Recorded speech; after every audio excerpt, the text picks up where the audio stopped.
3 महामंत्र। ओम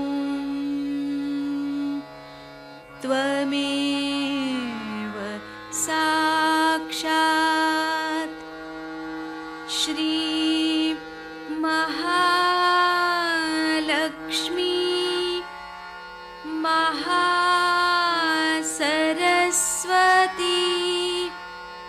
महाकाली त्रिगुणात्मिका कुंडलिनी साक्षात् श्री आदिशक्ति माताजी श्री निर्मला देव्यै नमो नमः। ॐ त्वमेव साक्षात् श्री कल्की साक्षात् श्री आदिशक्ति माताजी श्री निर्मला देव्यै नमो नमः। ॐ त्वमेव साक्षात् श्री कल्की साक्षात् श्री सहस्रार स्वामिनी मोक्षप्रदायिनी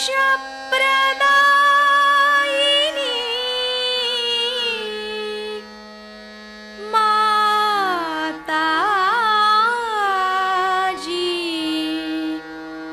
श्री निर्मला देव्यै नमो नमः। श्री गणेश मंत्र। ओम त्वमेव साक्षात् श्री गणेश साक्षात् श्री आदिशक्ति माताजी श्री निर्मला देव्यै नमो नमः।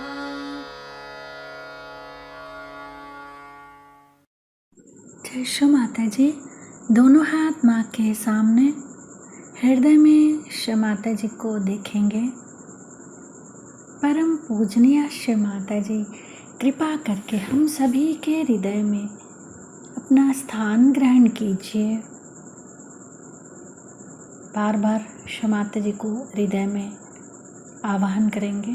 श्री माता जी, कृपा करके हम सभी के हृदय में अपना स्थान ग्रहण कीजिए। श्री माता जी, हम सबको क्षमा कर दीजिए, हम सभी अज्ञानी हैं। संपूर्ण चित्त बीचों बीच हृदय में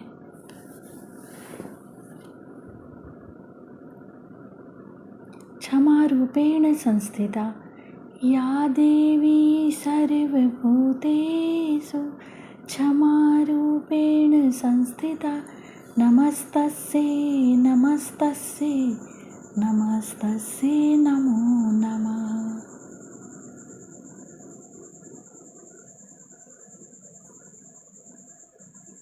धीरे धीरे अपने संपूर्ण चित्त को दोनों हाथों पे अपने चित्त में श्री माता जी को हमेशा रखेंगे। धीरे धीरे अपने संपूर्ण चित्त को लेफ्ट विशुद्धि पे बाह्य विशुद्धि पे संपूर्ण चित्त। श्री माता जी, आपकी परम कृपा में मैं केवल एक शुद्ध आत्मा हूँ। श्री माता जी, आपकी परम कृपा में मैं केवल एक शुद्ध आत्मा हूँ, इसीलिए मैं दोषी नहीं हूँ। श्री माता जी, मैं बिल्कुल भी दोषी नहीं हूँ। श्री माता जी, मैं बिल्कुल भी दोषी नहीं हूँ। श्री माता जी, मैं बिल्कुल भी दोषी नहीं हूँ।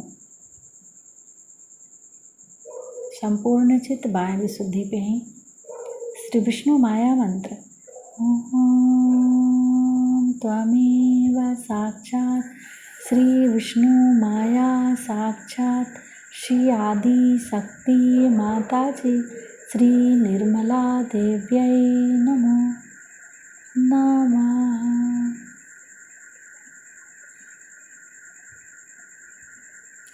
बाह्य विशुद्धि पर अपने चित्त को क्लॉकवाइज घुमाएंगे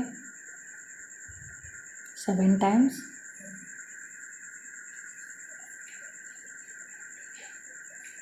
श्री माता जी, आप ही ने तो हमें आत्मा बनाया है, हमें सभी प्रकार के दोष भावनाओं से मुक्त कीजिए।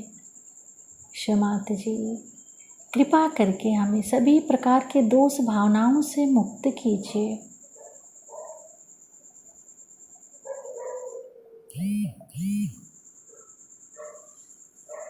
धीरे धीरे अपने संपूर्ण चित्त को लेफ्ट आज्ञा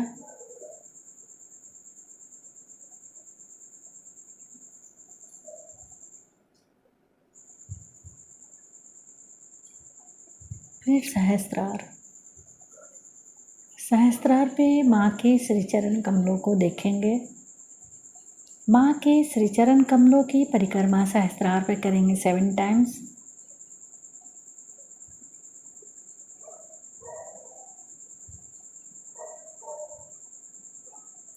श्री माता जी, कृपा करके हमें निर्विचार कर दीजिए।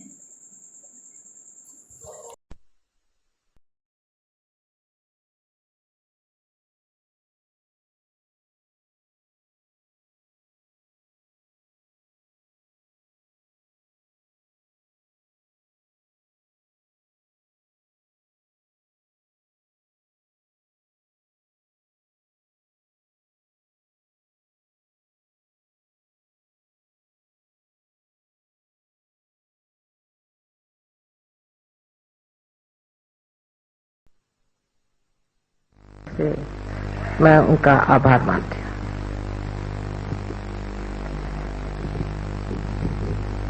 सहयोग की शुरुआत एक स्त्री से हुई थी, जो बढ़कर आज सागर स्वरूप हो गया है, लेकिन इससे अभी महासागर होना है। इसी महानगर में ये महासागर हो सकता है, ऐसा अब मुझे पूर्ण विश्वास हो गया है।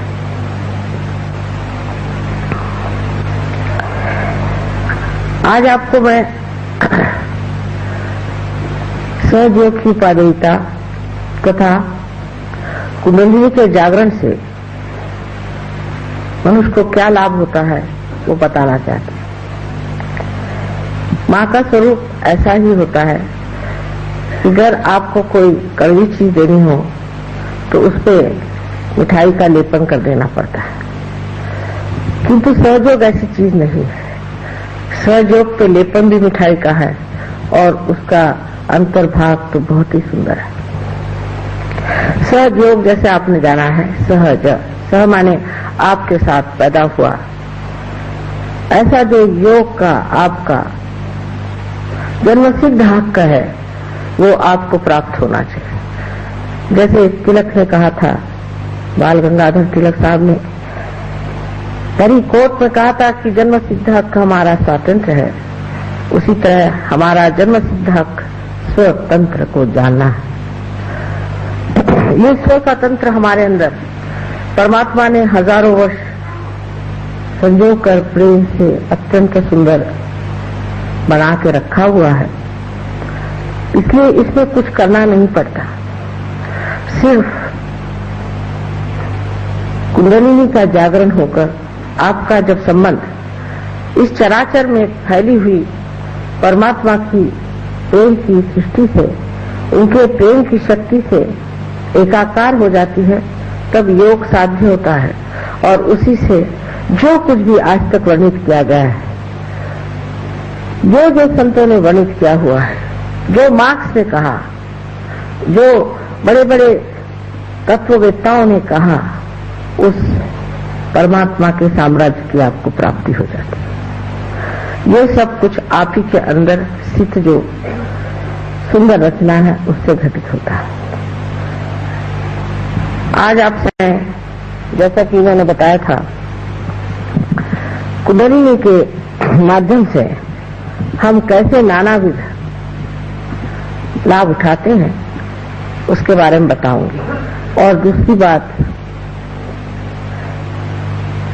एक विनती भी है कि जिससे हमारा आज तक कभी हित हुआ ही नहीं, और अगर हित ही हमारे लिए सबसे उत्तमोत्तम चीज है, तो सब कुछ छोड़ करके हमें अपने स्वार्थ में उतरना चाहिए। स्वार्थ का अर्थ भी हमारे पूर्वजों ने बड़ा ही सुंदर बताया है। स्व का अर्थ पाना ही स्वार्थ है, लेकिन हम स्वार्थ को उल्टी तरह से समझते हैं।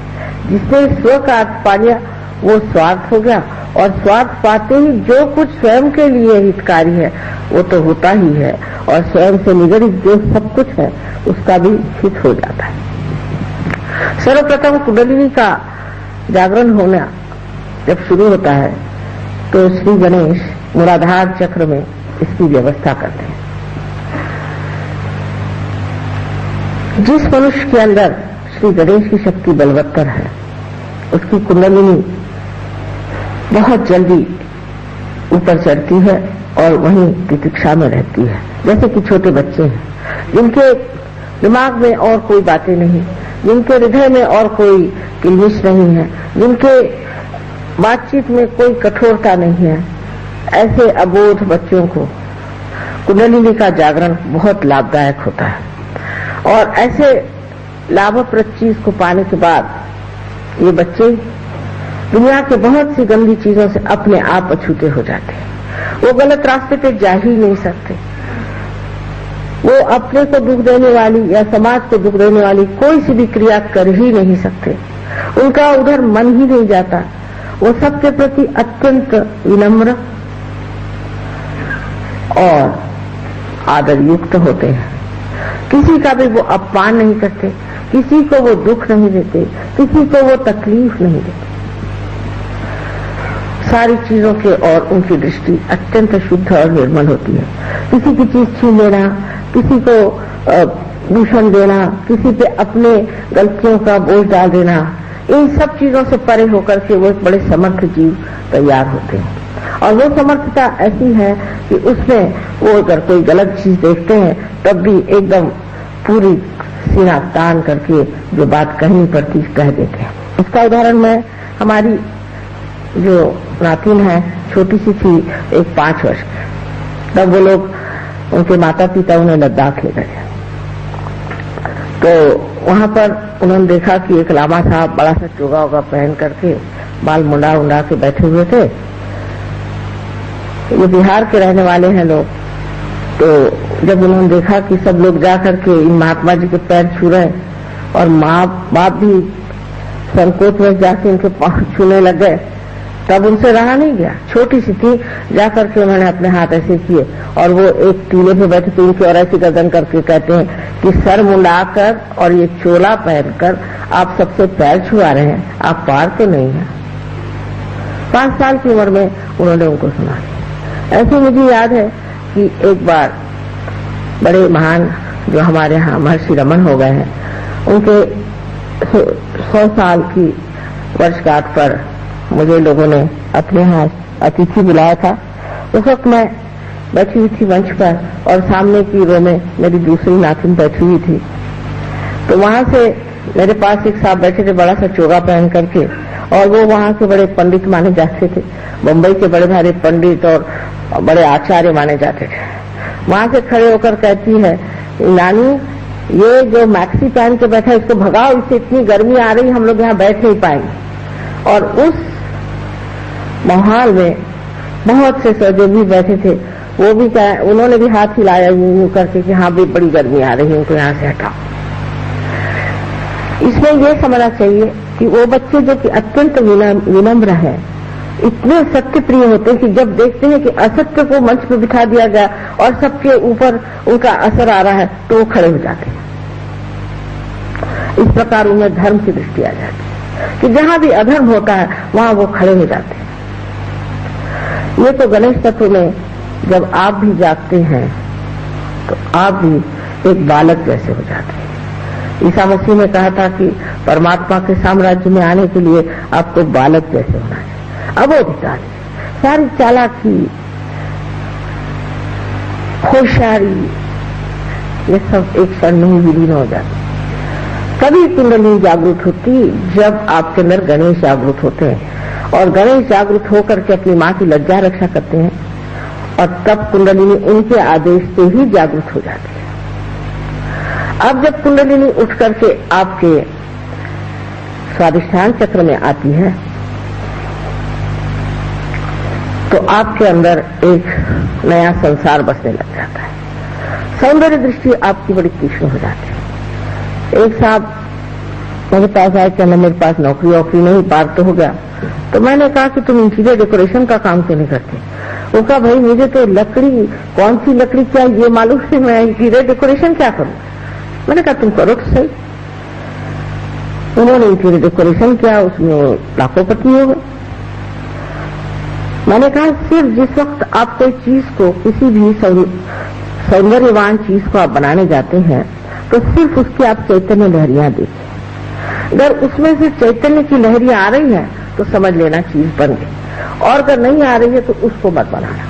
पर उनको बड़ा आश्चर्य हुआ कि वो बनाते गए और चीज सुंदर ही बनती गई। कहीं भी वाइब्रेशन ने उन्हें रोका, कहीं भी उनको ऐसा नहीं लगा कि यहाँ गर्मी आ रही है, यहाँ कोई तकलीफ हो रही है। वही सौंदर्य दृष्टि कभी कभी इस तरह से विकसित होती है कि जो लोग कभी भी कविता नहीं लिखते थे, गणितज्ञ हैं, कभी जन्म में कविता क्या उनको मालूम नहीं, वो ऐसी सुंदर काव्य रचना करते हैं कि देखते ही बनता है।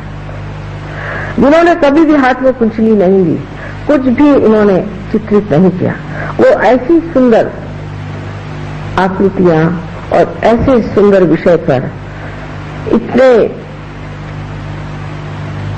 शुभदायी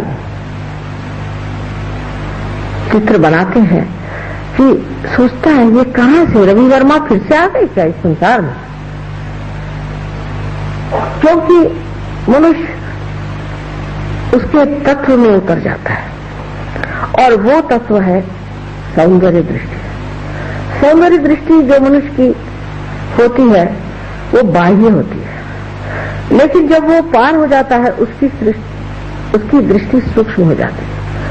उसको कोई अश्लील, भद्दी, सस्ती चीज अच्छी ही नहीं लगती। वो जो भी चीज बनाता है एकदम गहन बना के रख देता है। उसको समझने वाला भी आत्म साक्षात्कारी होना चाहिए। जैसे विलियम ब्लेक नाम का एक बड़ा भारी कवि 100 वर्ष पहले इंग्लैंड में हुआ और इस कवि ने सहयोग के बारे में इतनी बारीकी से लिखा है कि मैं जिस घर में रहती हूँ उस घर का भी पता पूरा उस बारीकी से दे रखा। इस विलियम ब्लेक की जो कुंचली है उसने ऐसी चीजें बना के रखी हैं कि सिर्फ उसे सहयोगी ही समझ पाएगा या कोई आत्म साक्षात्कारी महापुरुष उसे समझ पाएगा। उन्होंने आज्ञा चक्र इतना सुंदर बनाया, परमात्मा को बनाया जो दबा रहे हैं आज्ञा चक्र को ऊपर से कि किसी तरह से खुल जाए ये चीज, लेकिन वो कौन समझ पाएगा? उसमें यही देख रहे हैं लोग कि मसल्स कैसे बनाए हैं जो परमात्मा को दिखाया, उसका नाक कैसा बनाया है, उसका मुंह कैसे बनाया है, उसकी पूर्ण आकृति का जो कोएफिशिएंट है उससे कितना शुभ आ रहा है।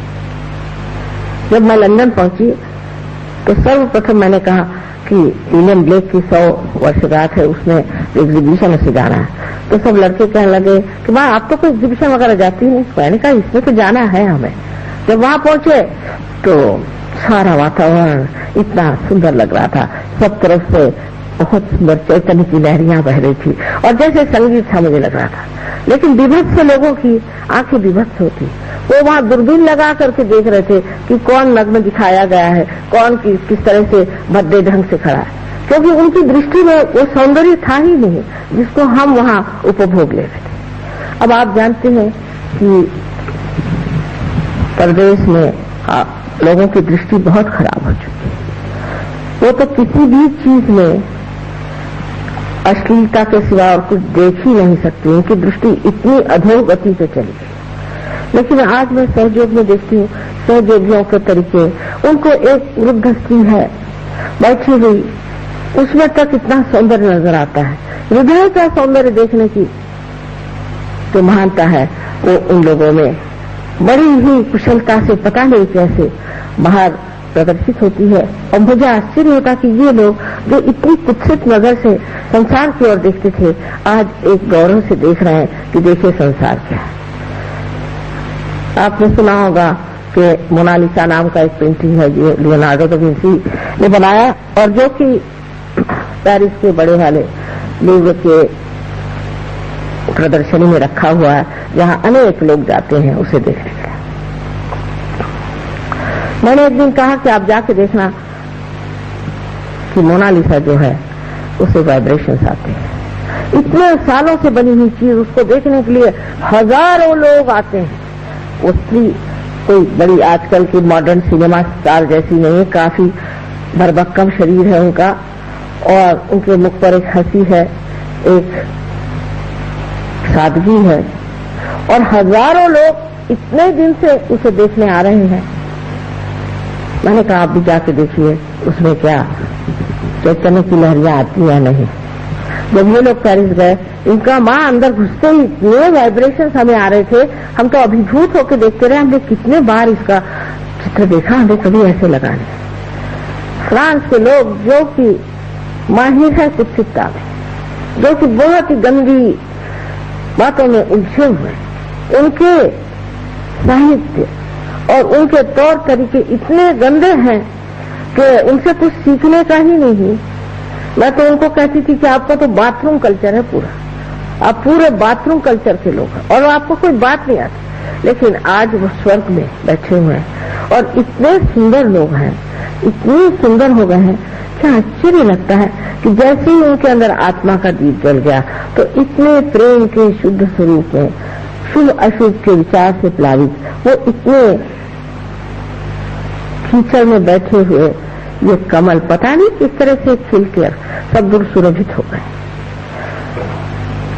ये तो आपके स्वाधिष्ठान चक्र पे कुंडलिनी के आने से होता है, जिसको संगीत नहीं सुनाई देता। आप जानते हैं आप कि बहुत से लोग क्लासिकल म्यूजिक नहीं पसंद करते। अब ये तो ओंकार से आया हुआ हमारा भारतीय संगीत है। हम लोग बहुत लड़ते हैं कि हम भारतीय हैं, जिसको अगर हमारे यहाँ का संगीत नहीं समझ में आता, मैं तो उसको भारतीय किसी प्रकार भी नहीं मानता। इस मामले में हम लोग हमेशा विदेशों की ओर दौड़ते हैं, उनसे हम उनका संगीत सीखने का प्रयत्न करते हैं। इस घराने, इस महान योग भूमि ने इतना ऊंचा संगीत हमें दिया है, उसको हम समझ नहीं पाते। हमारा लेक्चर हो रहा था दिल्ली में, अमजद अली साहब भी सहयोगी हैं, जब से सहयोगी हो गए बहुत बदल गए और उनकी सारे बजाने में भी बहुत फर्क आ गया।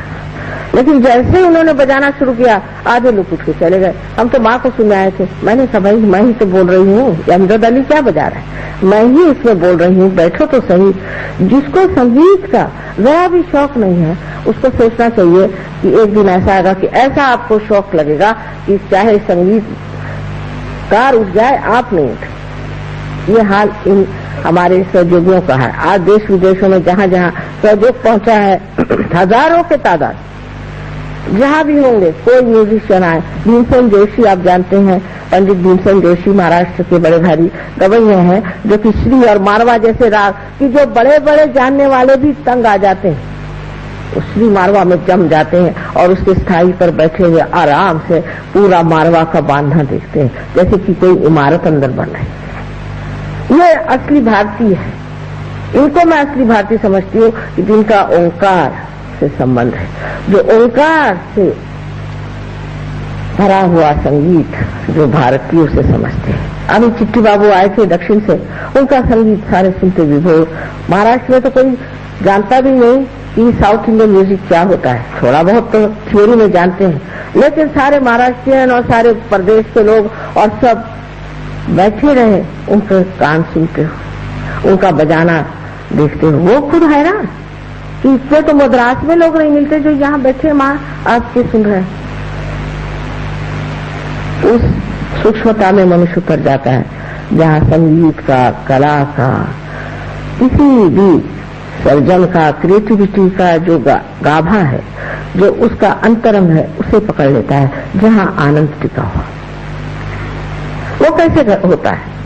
क्योंकि जब आप कोई भी राग सुनते हैं, कोई से भी गाना सुनते हैं, कोई सा भी संगीत सुनते हैं, या आप कोई नाटक देखते हैं या कोई नृत्य देखते हैं, कोई भी चीज होती है, तब आपके अंदर विचार की श्रृंखलाएं शुरू हो जाती है। जैसे आज माँ आपका बोलेंगी, अब ये नृत्य चला, मतलब आप अगली बात सोचने लगे, या आप ये सोचते हैं कि भाई जिन्होंने नृत्य किया, अब इनका कहीं और नृत्य क्यों न किया जाए, बड़ा अच्छा नृत्य किया, ये किसने नृत्य किया। हर तरह के विचार आपके दिमाग में घूमने लग जाते हैं कि आप सोचते हैं कि इस नृत्य की छानबीन होनी चाहिए, और वो भी इस बुद्धि से, तो सारा आनंद उसका खत्म हो गया। जब आप किसी चीज के और देखकर सोचने लगे, तो उस चीज को बनाने वाला जो कलाकार है, उसने जो कुछ बनाया और उसमें जो आनंद उंडेला है, वो सब खत्म हो गया। आपके विचार ही चलते रहे एक के बाद एक।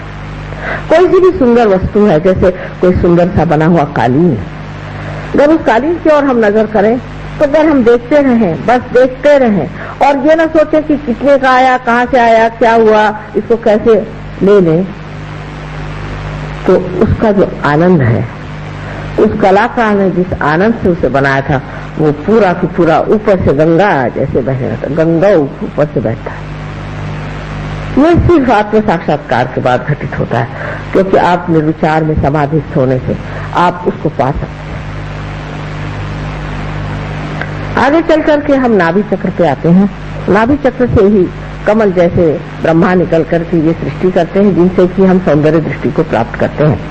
लेकिन जब हम नाभि चक्र पे आते हैं, तो नाभि चक्र ये हमारे खोज का चक्र है। नाभि चक्र से हमने खोज शुरू की। माने ये कि जानवर से ही सोच लीजिए कि उसने खोजना शुरू कर दिया।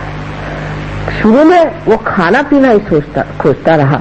जब वो मत्स्यावतार बन करके किसी ने एक कदम आगे बढ़ाया कि आओ जमीन पे आके देखो, तब उसमें कछुए जैसे जमीन पर चलने वाले, उसमें रेंगने वाले, इस तरह के जानवर तैयार हुए। ये खोज बढ़ते बढ़ते बढ़ते बढ़ते मनुष्य स्थिति में जब आ गई, तब उसके अंदर धर्म की जागृति हुई। धर्म की जागृति ऐसी हुई कि हमारे लिए कोई चीज धर्म है और कोई अधर्म है, ये बात सिर्फ इंसान ही सोचता है, जानवर कभी नहीं सोचता। हमारा जो एक छोटा सा सहयोगी एक दिन मुझसे पूछता है कि माँ अच्छा बताइए कि शेर के बच्चों को क्या होता होगा। मैंने कहा क्यों? क्योंकि शेर के बच्चों को शेर कहता होगा कि तुम ये गाय को खा लो, तो वो तो खाते होंगे, तो उनसे तो पाप हो जाएगा ना। मैंने कहा बेटा उनके लिए कोई पाप नहीं, क्योंकि वो तो पाश में पशु है, उनके लिए कोई पाप नहीं है।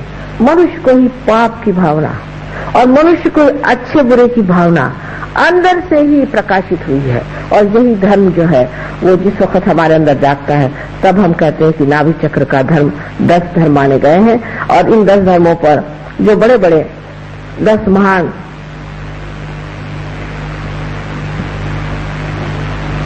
आदि गुरु स्थापित किए गए हैं, उनको जगा देने से कुंडलिनी हमारे अंदर धर्म की स्थापना कर दी।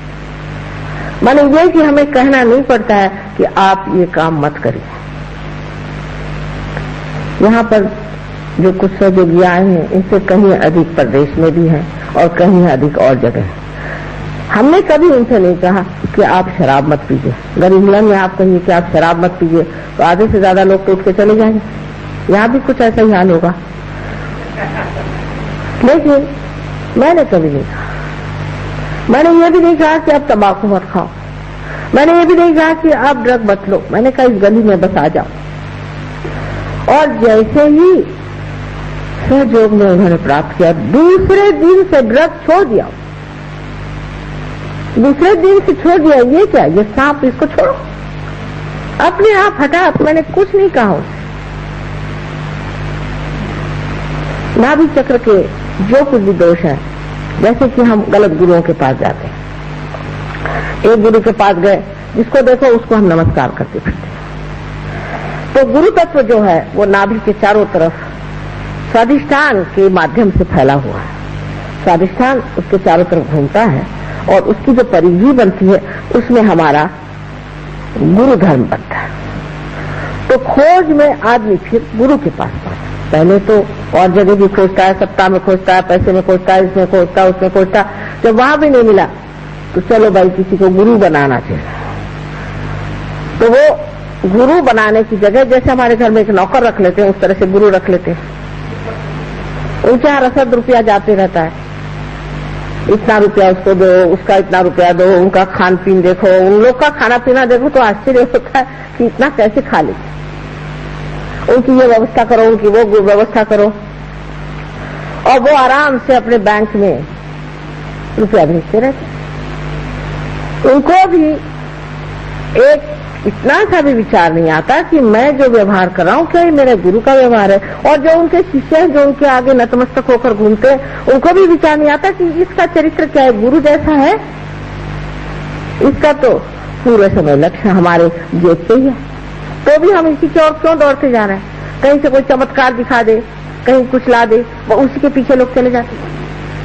जब आपका गुरुधर्म टूटता है तब अधोगति की शुरुआत हो जाती है। तो जिस वक्त मनुष्य खोजने के बजाय इधर उधर भटकता है, जिसे मैं लेफ्ट साइड और राइट साइड कहती हूँ, जब वो लेफ्ट साइड की तरफ मुड़ने लग जाता है तो वो अपने सबकॉन्शियस और उसके बाद कलेक्टिव सबकॉन्शियस माने सुप्त चेतन और सामूहिक सुप्त चेतन में उतरता हुआ उस लोक में जहाँ जाता है जहाँ सब कुछ जो पहले मरा है, गत है, वो रखा हुआ है, पास्ट पूरा। और जो मनुष्य भविष्य की बात करता है, प्लानिंग करता है, आगे की सोचता है और उसमें खोजता है, सत्ता में खोजता है या वैराग्य में और अपने शरीर को तंग करके मैं को बड़ी भारी सिद्धि ले लूंगा, इस तरह की बातें सोचता है, वो राइट साइड को चला जाता है। अब गुरु लोग लेफ्ट साइड वाले भी हैं, राइट साइड वाले भी हैं। इसी प्रकार कुछ ड्रग्स हैं जो कि राइट साइड में डाल देते हैं, कुछ लेफ्ट साइड में डाल देते हैं। अब आपको आश्चर्य होगा कि कैंसर जैसी बीमारी ये साइकोसोमैटिक कही जानी चाहिए। बहुत से लोग सोचते हैं कि कैंसर जो है ये सिर्फ शारीरिक बीमारी है, बिल्कुल भी नहीं, ये साइकोसोमैटिक है। आपके राइट साइड में आप अपना शारीरिक और बौद्धिक कार्य करते हैं और अपने लेफ्ट साइड में आप मानसिक कार्य करते हैं। अंग्रेजी भाषा तो ऐसी कमाल की है कि सबके लिए एक ही शब्द माइंड है, चाहे वो बुद्धि हो चाहे मन हो। तो आप जो मन का काम करते हैं वो आपकी लेफ्ट साइड है, जो आप बुद्धि और शरीर का काम करते हैं वो आपकी राइट साइड है। अगर आप राइट साइड से बहुत ज्यादा काम करते हैं, बहुत ज्यादा से आप परेशानियां उठाते हैं, जैसे कि खास करके मैं आपसे कहूंगी नाभि चक्र में, जिसे हम लेफ्ट नाभि कहते हैं, लेफ्ट साइड में आपकी जो एक विशेष संस्था है जिसे स्प्लीन कहा जाता है, प्लीहा कहते हैं शायद हिंदी में, उसमें जब आप अति उसको इस्तेमाल करते हैं, मैंने इस तरह से कि सवेरे आप उठे, उठते ही साथ अखबार पढ़ा, अखबार पढ़ते ही साथ पहले वो गड़गड़ गड़गड़ होने लगा, स्पीडोमीटर है वो खिलने लग गया, इसको मारा उसको मारा, दुर्घटना हुई, ये वो अखबार विश्वामित्र जी के जो क्षमा करें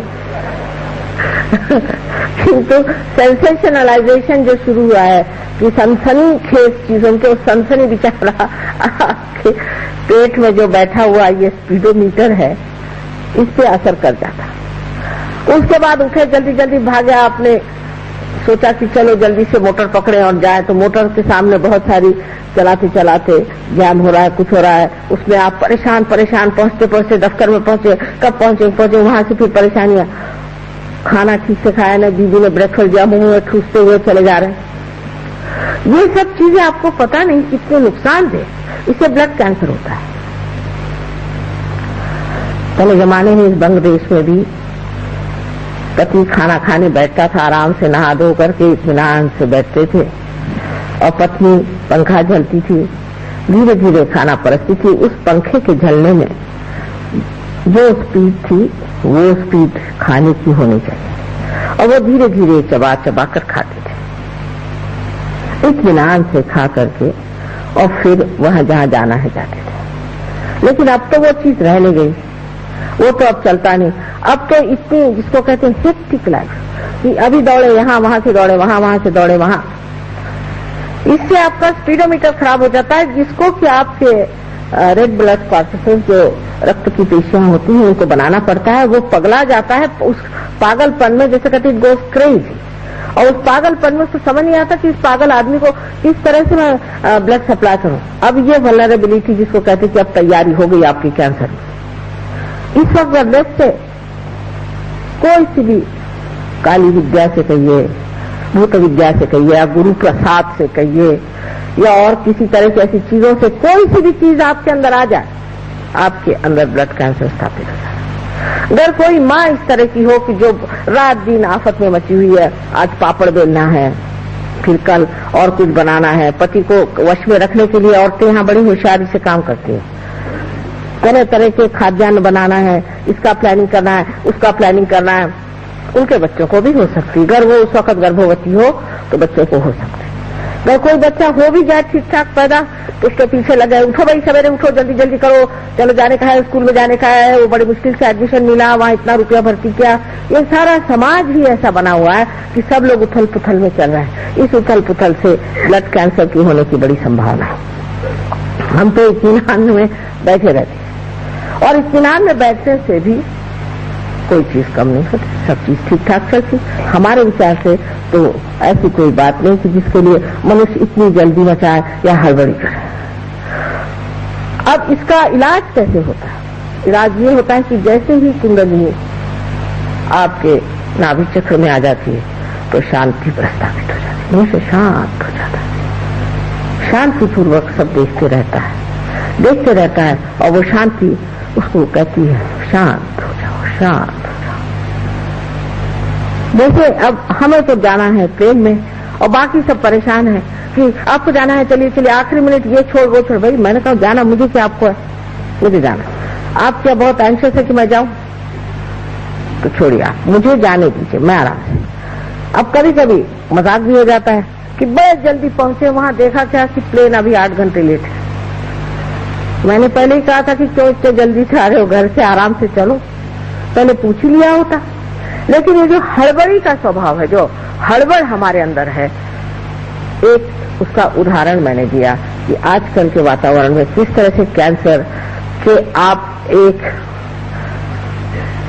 उसके आमंत्रण के आंगन बन जाते हैं, जिससे कैंसर आप पे असर कर जाते हैं। अब लंदन में हमने 3-4 लोगों का ब्लड कैंसर ठीक किया, तो मैं ये नहीं कहूँगी कि मैंने किया, उनकी कुंडलिनी का जागरण करके वो ठीक हो गए, मैंने कुछ किया नहीं, उनकी कुंडलिनी जागृत हुई, वो ठीक हो गए। लेकिन इस हड़बड़ के सिवाय अनेक और प्रकार के हम दोष करते हैं, जैसे कि अब डॉक्टर लोग तो यहाँ से एक आप जानते हैं कि कितने बड़े बड़े डॉक्टर लोग हमारे साथ लगे हुए हैं, और इनको जब हम समझाते हैं तो ये ऐसे मुंह फाड़ के देखते हैं बात को कि माँ कैसे कह रही है, किंतु हम इसे सूक्ष्मता से जानते हैं।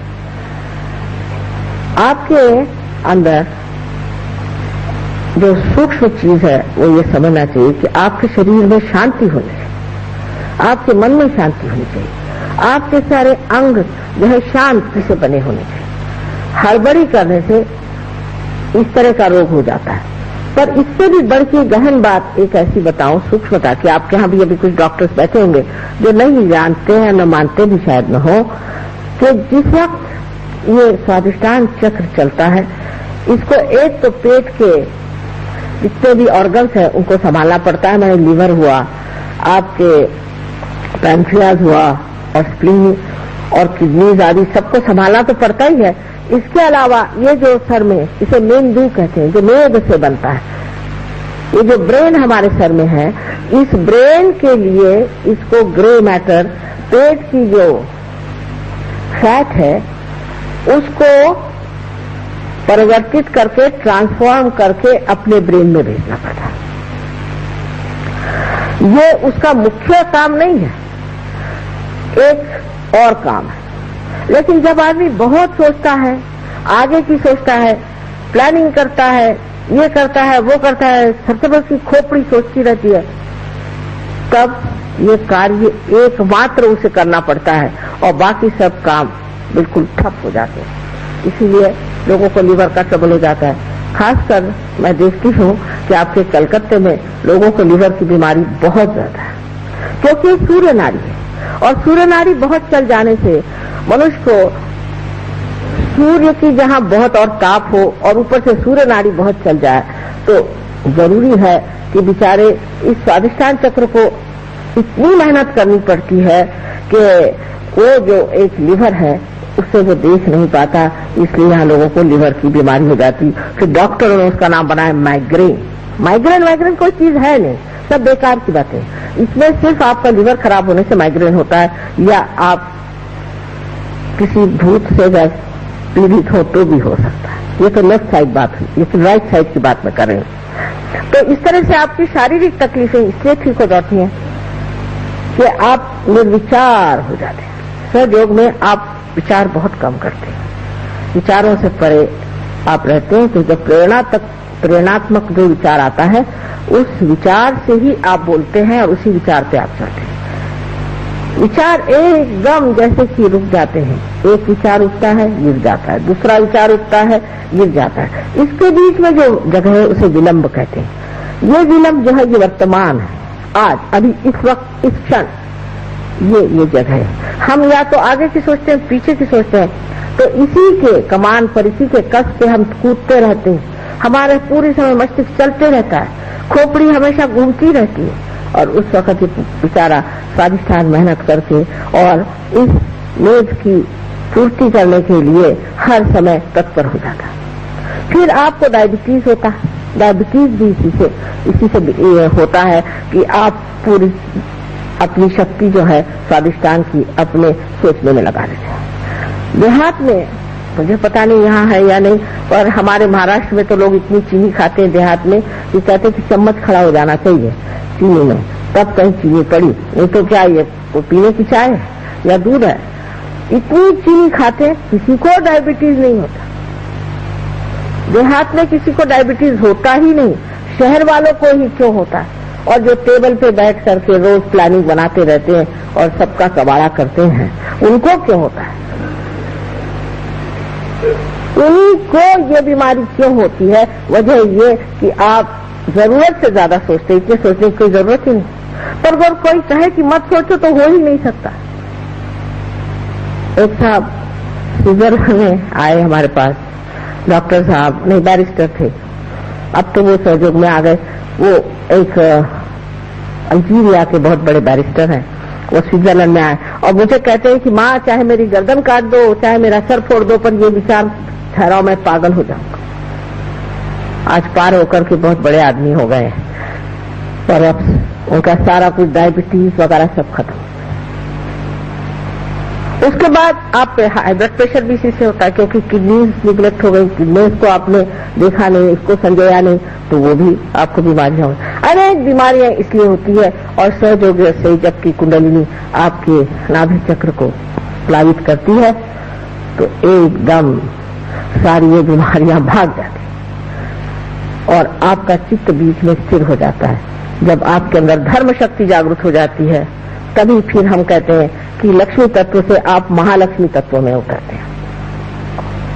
जैसे कि जहां जहां लोग ऐसे वाले हो जाते हैं, एक्सीडेंस आ जाता है, वहां वहां वो अजीब पागलपन में घूमते हैं।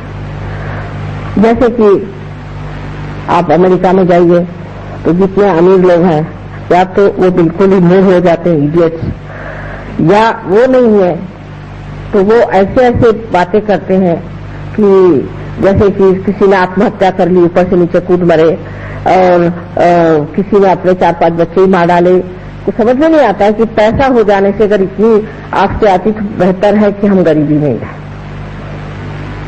तो लोग की अगर आप बातें सुनिए तो आश्चर्य करेंगे कि ऐसे तो भूतो न भविष्यति, कभी ऐसे लोग संसार में आए ही नहीं जैसे हम देखते हैं। अमेरिका की बात नहीं है, आप फ्रांस जाइए, कहीं भी जाइए, और यहाँ तक कि जहाँ पर लोग कहते हैं कम्युनिज्म बड़ा फैला हुआ है, ऐसे रशिया में भी एक आफत है। आए दिन बीवी को छोड़ना, आए दिन दूसरी शादी करना, और बुढ़ापे में जा करके सब लोग कहीं ऑर्फनेज में बैठे हो।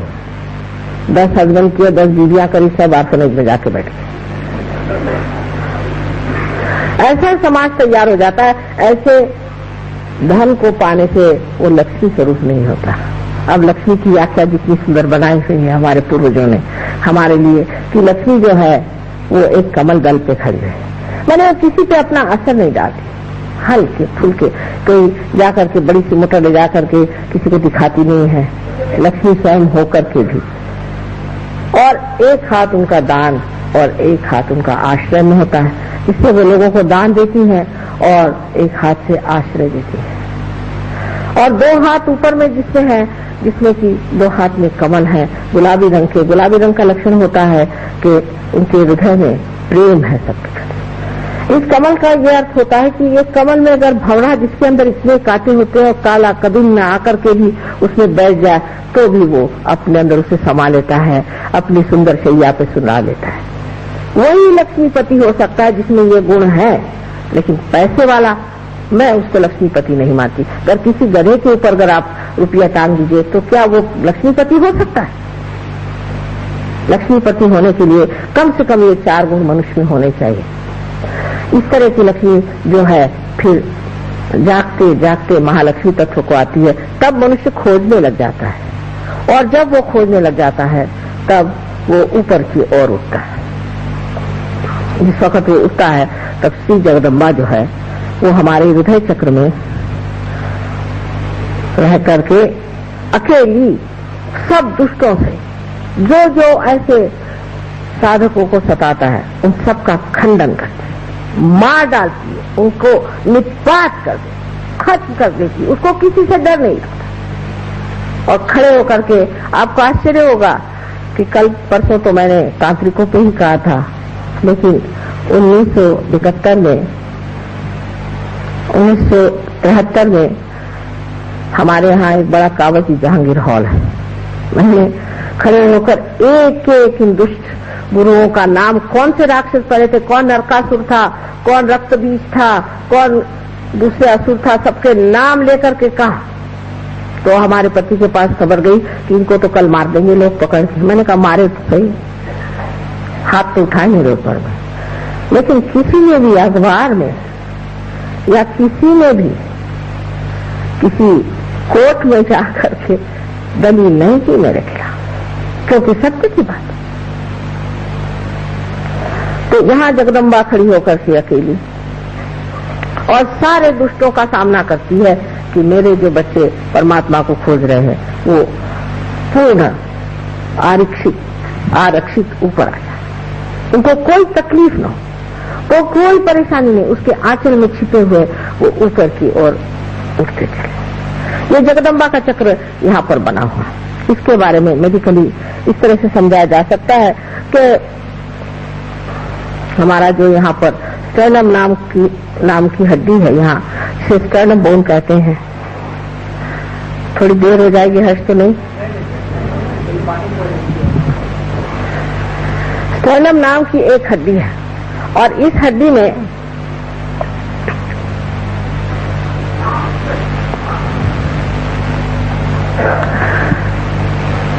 जगदम्बा जो है, जिसको कि भ्रमरांबा कहती है, वो भ्रमर बनाती है,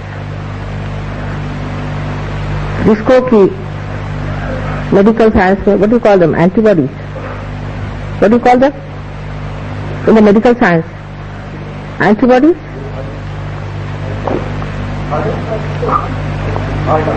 what is, क्या करें, हाँ, उन लोग का उलट लाभ रहता है। एंटीबॉडीज क्या हुआ, बहरहाल जो भी हो, एंटीबॉडीज यहाँ पैदा हो जाती है। और ये जो होती हैं, ये अगर कहीं से भी हमारे अंदर आक्रमण हो तो उस आक्रमण को वो पूरी तरह परास्त कर सकती है और उनसे लड़ती है। ये हमारे स्टर्नम बोन में 12 वर्ष की उम्र तक बनती है और उसके बाद सारे शरीर में फैल जाती है। और जैसे कि कोई आफत सामने से आए तो एकदम ये हड्डी जोर से ऊपर नीचे होने लग जाती है और उसका जो संदेश है, उसका जो मैसेज है, वो इन एंटीबॉडीज पे पहुंच जाता है, वो तैयार हो जाते हैं। और तैयार होने के बाद वो लड़ते हैं और परास्त कर देते हैं, लड़ते रहते हैं जब तक कोई भी परेशानी मनुष्य को रहेगी। ये देवी के भ्रमर लड़ते रहते हैं। ये तो देवी की व्यवस्था है हमारे लिए। लेकिन जब मनुष्य देवी स्थिति में आता है तो उसके अंदर माँ का प्यार उमड़ पड़ता है। अपनी माँ को भी पहचानता है, हमारे प्रति भी लोगों को बहुत प्यार हो जाता है और वही प्यार अब वो दुनिया को बांटना चाहता है। उसे रहा नहीं जाता। कोई आदमी परेशान है, दुखी है, हर इंसान जहां भी बैठा होगा, भाई तुम्हें क्या तकलीफ है, क्या है, उसके लिए दौड़ता है और मेहनत करता है।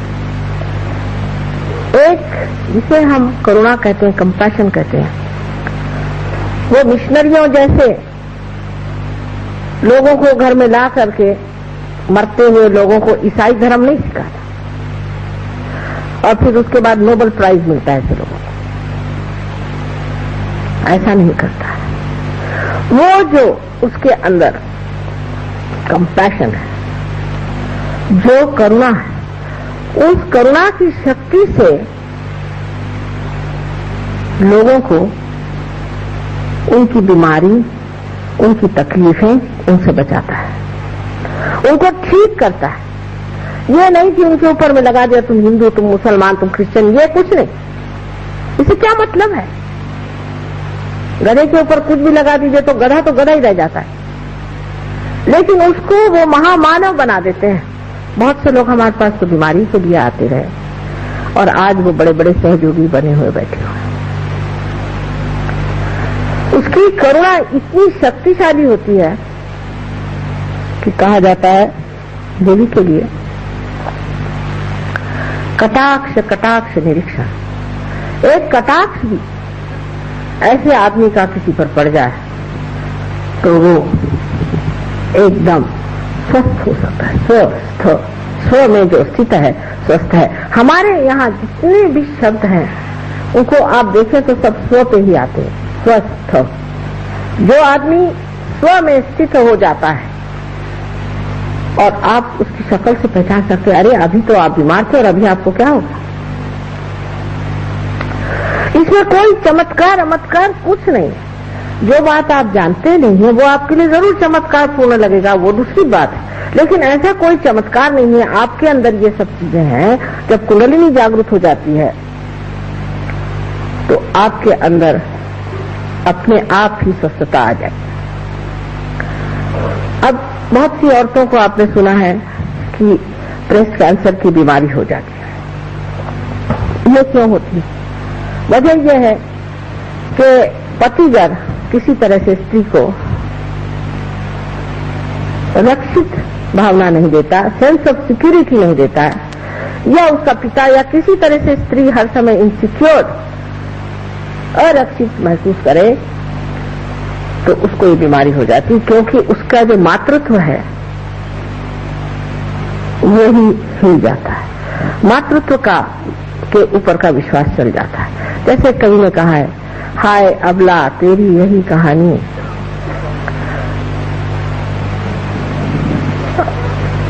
आंचल में है दूध और आंखों में पानी। ऐसी बात है कि स्त्री के जब आरक्षित स्वभाव को आप हिला देते हैं तो उसको ये बीमारी हो जाती है। वो शायद इसको जानती ना हो। अब राइट साइड में जो हमारे, जिसे हम कहते हैं कि राइट हार्ट, हालांकि हार्ट राइट में नहीं होता है, लेकिन इसका जो हार्ट चक्र का, हृदय चक्र का, इसे अनहत भी कहते हैं, जो राइट हिस्सा है उसमें अगर त्रुटियां आ जाए तो अस्थमा की बीमारी हो जाती है। अब ये श्री रामचंद्र जी का चक्र है। हम लोग श्री राम श्री राम श्री राम तो खूब करते रहते हैं, लेकिन ये श्री राम हमारे अंदर राइट हार्ट में है। और जो लोग श्री राम श्री राम श्री राम ज्यादा करते हैं उनको ये बीमारी ज्यादा होती है।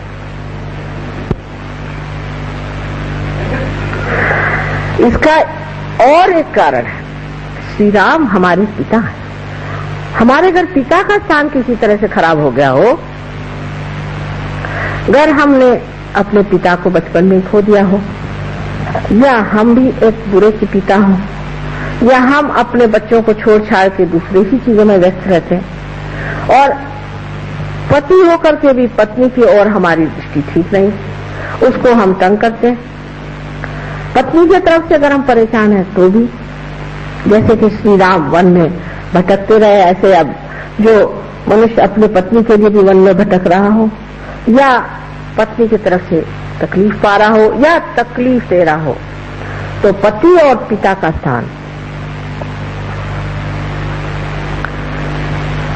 श्री राम का जो चक्र है, जिसे हम राइट हार्ट कहते हैं, उसके कारण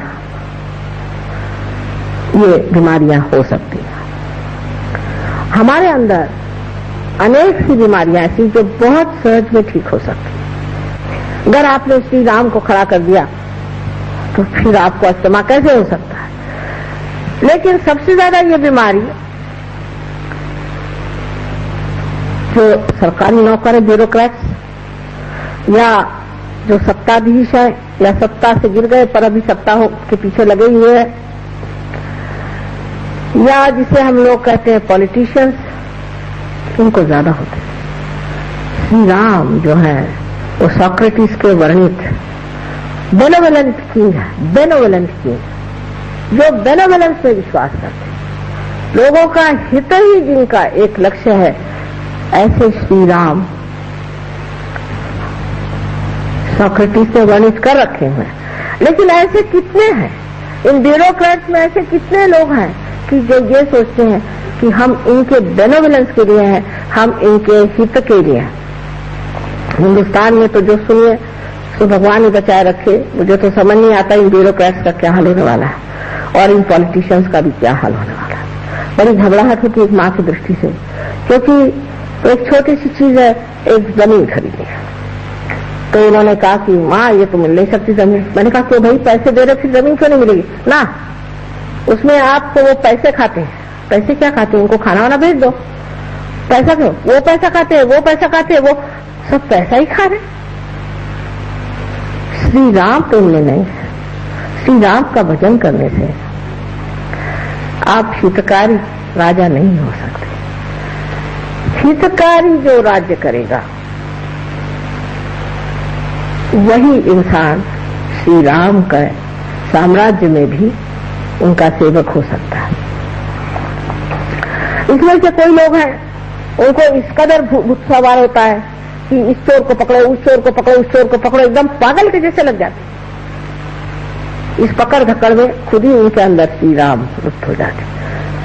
श्री राम ने जो सबका उद्धार किया था, उनकी जो उद्धारक शक्ति है वो आपके अंदर जागृत हो जाती है।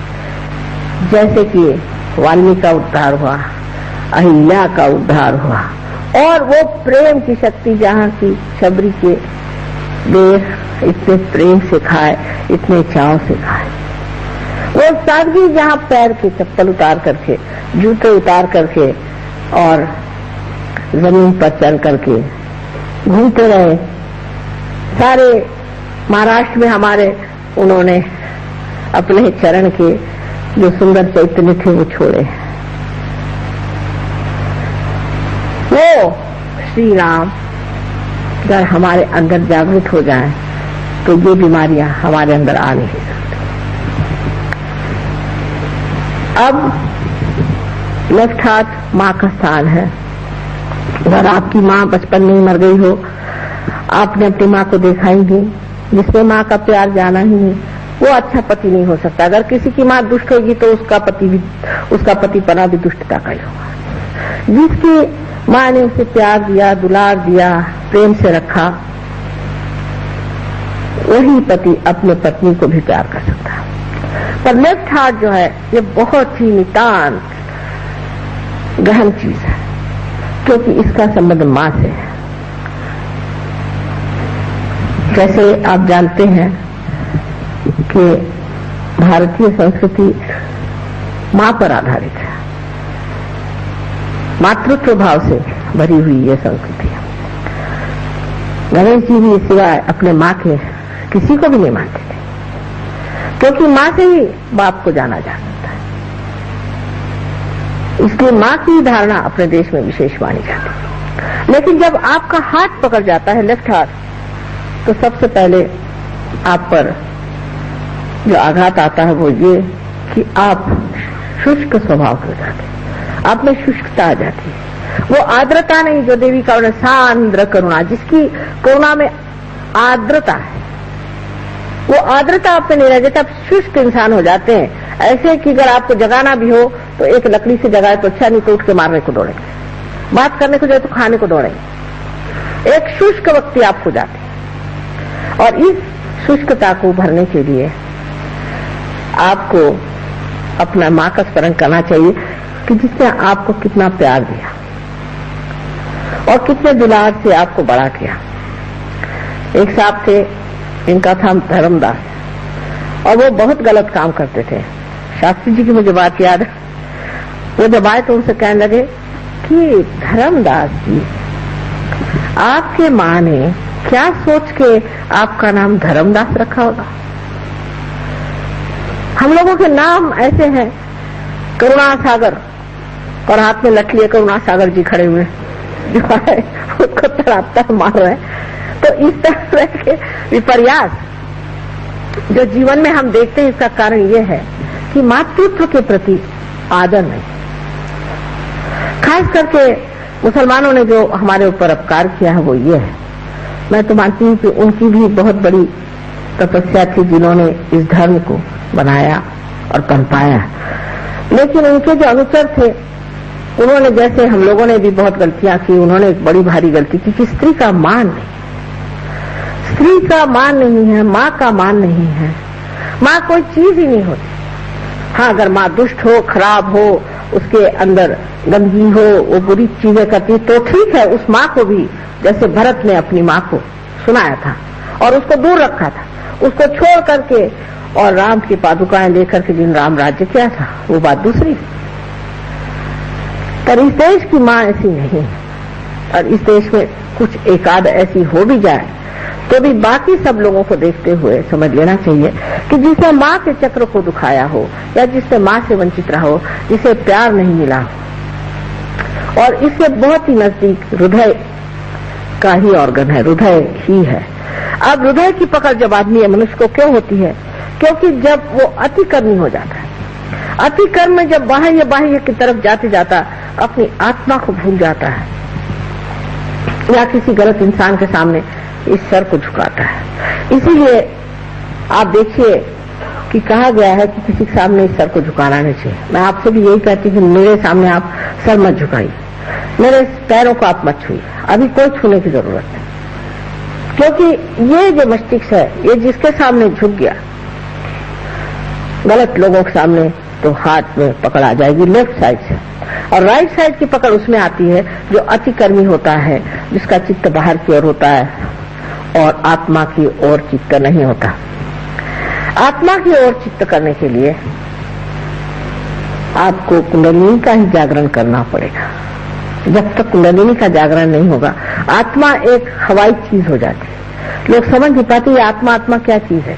ये परमात्मा का हमारे अंदर प्रतिबिंब है, और जब हमारा चित्त बाहर की ओर दौड़ता है तब हम अपनी आत्मा की ओर दृष्टि नहीं दे पाते। जब हम अपनी आत्मा की ओर दृष्टि नहीं दे पाते तो आत्मा रुष्ट हो जाता है, और जब वो रुष्ट हो जाता है तो हृदय का स्पंदन भी गड़बड़ होकर के कभी कभी तकलीफ हो जाती है, या हम गलत तरीके से आत्मा की ओर दृष्टि देते हैं। किसी गलत अनधिकार किसी आदमी के पास जाते हैं जो अनधिकार चेष्टा करता है, ऐसे आदमी के पास जाकर के हम दीक्षाएं लेते हैं, उनके पांव पर गिरते हैं, तब भी आत्मा रुष्ट हो जाता है। तू क्यों नहीं देखता, किसके पैर छू रहा है? तू मानव है, तुम्हारे अंदर मेरा वास है।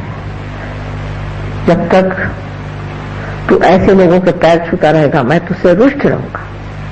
इसलिए आत्म साक्षात्कार के बाद ही ये सब व्याधियां छूट सकती हैं, नहीं तो नहीं छूट सकती। एक महाशय हमारे पास आए थे, वो कहीं रोटरी क्लब के प्रोग्राम में मिल गए, उन्हें पूछने लग गए, माँ हमारे हार्ट से हमें तकलीफ अंजाना की और हम जा रहे हैं ह्यूस्टन, तो बहुत रुपया पैसा खर्च होगा, अगर आप मेहरबानी करें। हमने कहा आ जाइए।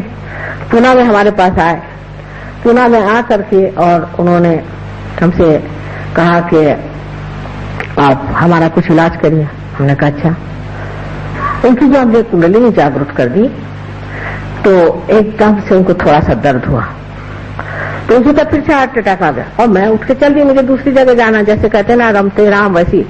जब मैं बाहर जाने लग गई तो वो एकदम बड़े दुख में भरे मुझे देखने लगे कि माँ ऐसे कैसे छोड़ के जा रही। मैं वापस आया, मैंने कहा भाई तुम ठीक हो गए, जाके डॉक्टर को दिखाओ। ठीक हो गया, मैंने कहा जाओ दिखाओ। जब डॉक्टर के पास गए तो डॉक्टर कहता भाई ये तुम्हारी एक्सरे थे क्या, और अच्छे घूम रहे हैं आजकल। ऐसे बहुत से लोग ठीक हो गए, लेकिन मैंने उसमें कुछ नहीं किया, सिर्फ आपका चित्त जो है आत्मा की ओर आकर्षित हो। पर इन महाशय को तो दूसरी बीमारियां थी, वो सब गलत सलत लोगों के पीछे दौड़ते थे और उन्होंने मंत्र भी गलत लिए थे। जब मंत्र आप गलत करें तो लेफ्ट विशुद्धि और हार्ट इसकी जब पकड़ हो जाती तो अंजाना की बीमारी हो जाती है। लेकिन अगर आपका हृदय ऐसी चीजों की ओर नहीं खींचता है, परमात्मा की कृपा से कहिए, पूर्व जन्म के सुकृत से, किसी भी तरह से ऐसी जगह आपका दिल नहीं जाता है।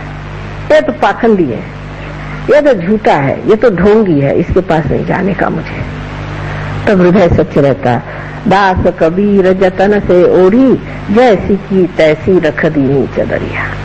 जब ऐसे घटित होता है तब हार्ट अटैक आने की कौन सी बात है? आत्मा संतुष्ट है आपसे, आप धर्म में बैठे हैं, जब मौका आएगा कुंडलिनी जागृत होगी और आप पटाख से पालेंगे, जिसे आत्म साक्षात्कार कहते हैं। आज समय बहुत हो गया है, लोग भी शायद परेशान हो गए। विषय तो बहुत लंबा चौड़ा है, हर एक चक्र पे ही बोलना चाहिए। विशुद्धि चक्र जो है श्री कृष्ण का चक्र है, इसमें 16 कलाएं हैं। इसी प्रकार 16 सब प्लेक्ससेस, जिसको कि हम पंखुड़ियां कहते हैं, हमारे अंदर है। और जो कुछ भी हमारे अंदर अ आ इ ई उ ऊ ए आई आदि जितने भी हमारे अंदर जिसे वॉवेल्स कहते हैं वो है, वो सारे इसके बीज मंत्र हैं। इस वक्त आप कोई गलत मंत्र कहते हैं तो वो मंत्र की वजह से कोई गलत इंसान की प्रेतात्मा यहाँ के बैठ जाती है। जब आप गलत पूजन करते हैं, गलत तरीके से आप किसी भी मेडिटेशन को या किसी भी गलत गुरु के पास जा करके और दीक्षा लेते हैं, तो ये आपका चक्र पकड़ जाता है। ये चक्र पकड़ जाने से आपको अनेक बीमारियां होती हैं, उसमें से विशेषकर जो बीमारी होती है जिसे हम थ्रोट कैंसर कहते हैं, जो आपके कंठ के पास शुरू होता है और धीरे धीरे बढ़ते बढ़ते नीचे की ओर बढ़ता हुआ सारे आपके लंग्स को पकड़ लेता है।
है।